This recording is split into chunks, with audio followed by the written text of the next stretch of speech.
नमस्कार, मैं हूं सुमन कुमार। न्यूज़ अड्डा विद सुमन में आप सभी का स्वागत है। इतने सालों से हमने बहुत सारी खबरें की और doctor BP Singh Noida, greater Noida और एनसीआर में ऐसे हस्ती के तौर पे हमने जब पत्रकारिता की शुरुआत की थी उस वक्त से लेकर अब तक। और डॉक्टर साहब, पहले सबसे पहले आपका स्वागत है।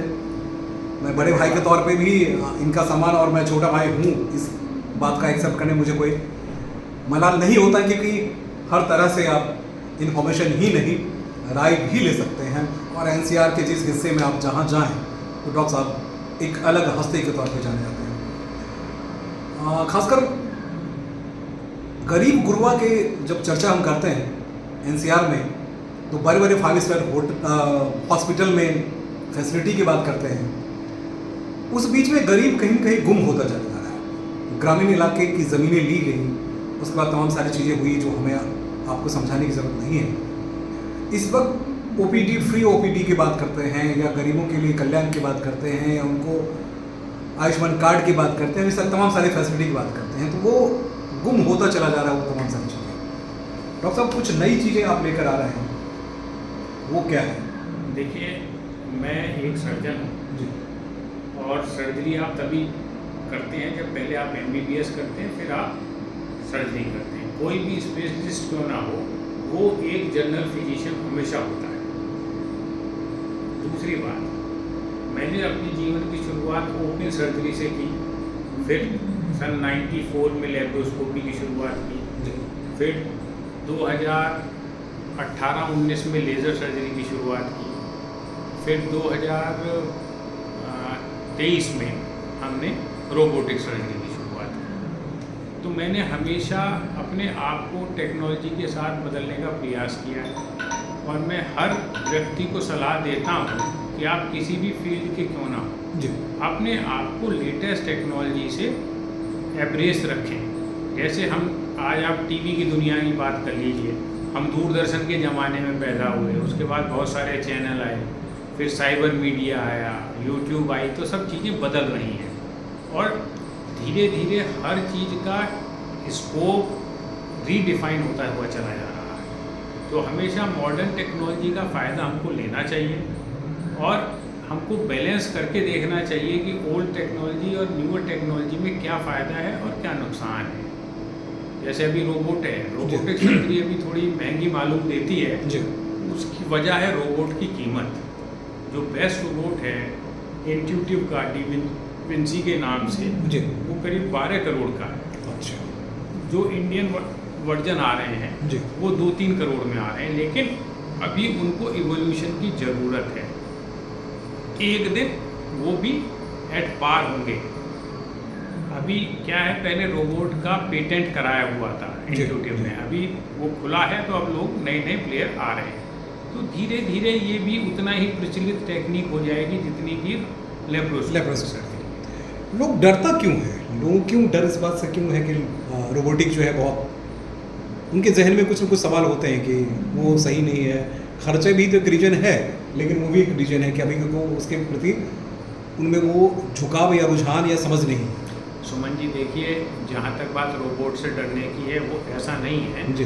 एक हमारा कॉमन मैन सर्जरी से ही डरता है।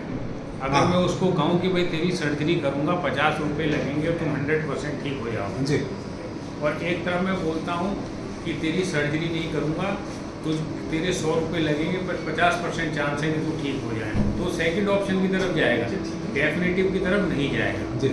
रोबोट में लोगों की ये धारणा है कि जैसे रोबोट सर्जरी करता है, नहीं, रोबोट सर्जरी नहीं करता है, रोबोट हमारी हेल्प करता है। ये आप समझ लीजिए कि जो सर्जिकल हैंड है वो हमारा ना होकर रोबोट की आर्म होती है, लेकिन वो मूवमेंट और प्रोसीजर वही करता है जो हम कंसोल पे करते हैं। इसको हम स्लेव या सर्वेंट रोबोट कहते हैं। हम लोग कंसोल पे बैठ के वीडियो गेम खेलते हैं, वैसे अपनी उंगलियों को चलाते हैं, तो वैसे ही रोबोट की चलती है। रोबोट अपने आप में सर्जरी करने में सक्षम नहीं है।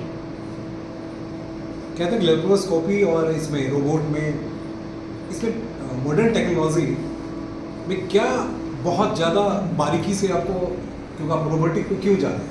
देखिए, ऐसा है कि जब पहले ओपन होती थी, पूरा पेट खोल के होता था, उसके बाद लेप्रोस्कोपिक आई, तो होल इंसिजन का साइज घटा, प्रिसीजन बढ़ा, क्योंकि उसमें मैग्नीफाइड व्यू दिखने लगा। पहले तो नेकेड आई से देखते थे, लेप्रोस्कोपी में आपका मैग्नीफाइड हो गया। अब रोबोट आया तो इसमें 3D विजन हो गया और मैग्नीफाइड भी हो गया, तो बड़ा भी हो गया और 3D हो गया। तो इसको ऐसा लगता है जैसे आप किसी का पेट खोल के ही सर्जरी कर रहे हैं। अच्छा, तो इसलिए प्रिसीजन और बढ़ गया, और जब प्रिसीजन बढ़ेगा तो डिसेक्शन कम होगा, डिसेक्शन कम होगा तो ब्लीडिंग कम होगी, पेन कम होगा और पेशेंट की रिकवरी अच्छी होगी। मित्रों, मैं कुछ बता दूं आपको कि मेरी बेटी की भी सर्जरी हुई, और डॉक्टर साहब ने जब कहा था कि भाई रोबोटिक किया जाए तो मुझे भी डर लगा कि भाई रोबोट से कैसे करेंगे, और ख़ासकर हम जैसे हिंदुस्तानी जर्नलिस्ट जो है वो कई सारे सवाल कर देते हैं कि लग रहा है कि पैसे की वजह से ऐसा होता है। फिर डॉक्टर साहब ने समझाया है कि देखो उसमें दर्द जो है वो भी कम, कट भी कम, और तमाम सारी चीज़ें ऐसी होती हैं जिसको लेके आपको कि मॉडर्न सिस्टम में आपको अपने आप को अपडेट। तो उन्होंने एक बहुत अच्छी बात कही जो हमें आपको समझने की ज़रूरत है कि हम दूरदर्शन काल से लेकर अब तक सोशल मीडिया काल तक आ चुके हैं, तो हमें आपको भी अपने सिस्टम को, यानी जो मानसिक सिस्टम है, जो आर्थिक सिस्टम है, वो तो काफ़ी डेवलप हो चुका है, लेकिन मानसिक सिस्टम उसको भी समझने की ज़रूरत है। डॉक्टर साहब, एक और सवाल है मेरे जहन में, इसमें खर्च में बहुत ज़्यादा इम्पैक्ट पड़ता है या सामान बहुत ज़्यादा नहीं? देखो, हम लोग लॉस ऑफ वर्किंग आवर को पैसे के टर्म में काउंट नहीं करते। अच्छा, अगर एक पढ़ा लिखा व्यक्ति है, अपना बिजनेस करता है जी, उसके 3 दिन लग जाएंगे या 4 दिन लग जाएंगे नॉर्मल सर्जरी में, और इस सर्जरी में 1 दिन में वो काम पे चला जाएगा, तो जो उसका 3 दिन का लॉस बचा उसको हम काउंट नहीं करते। हम लोग इनिशियल कॉस्ट को देखते हैं। आप ये नहीं देखते कि अगर मैं 1 दिन में 1 लाख रुपए कमाता हूँ, 3 दिन नहीं जाऊँगा फिर तो 3 लाख का नुकसान होगा, और इसमें खर्चा कितना पड़ेगा, 80-90 हज़ार से 1 लाख हो, तो हम काउंट नहीं करते। ये सस्ता ही है अगर उस टर्म्स में देखा जाए। आपका मेडिकेशन में पैसा बचेगा, आपको रेस्ट कम करना पड़ेगा, आप अपना काम जल्दी कर पाएंगे। उन सब की अगर क्यूमुलेटिव कॉस्ट को आप कंपेयर करेंगे तो सस्ता है। आपको कैलकुलेशन का स्टाइल बदलना होगा, यानी हमें जागरूक होने की ज़रूरत है। जो आप कहना चाह रहे हैं कि फिलहाल पहले आप जागरूक होइए क्योंकि ये है क्या, क्योंकि इसको लेकर इतनी भ्रांतियाँ पैदा कर दी गई। अच्छा, रोबोट को लेकर मैं डॉक्टर साहब, जब रोबोट की चर्चा होती है तो वो फिल्मों वाले रोबोट हम सोचते हैं कि अरे वो रोबोट, वो गाड़ी चलाने वाला, वो सिस्टम नहीं, ये नहीं होता। अभी मैंने जैसे सुमन आपको बताया जी कि रोबोट नहीं करता है सर्जरी, हम ही करते हैं। वो हमारी मदद करता है, हमारा प्रिसीजन बढ़ा देता है, और उसमें सर्जन थकता नहीं है।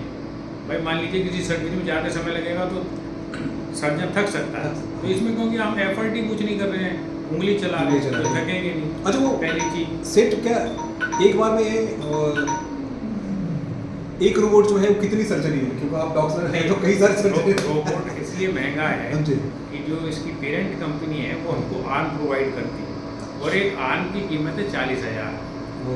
तो आपने एक बार ऑन किया और ऑफ किया जी, रोबोट, तो आपका 1 लाख का खर्चा आ गया।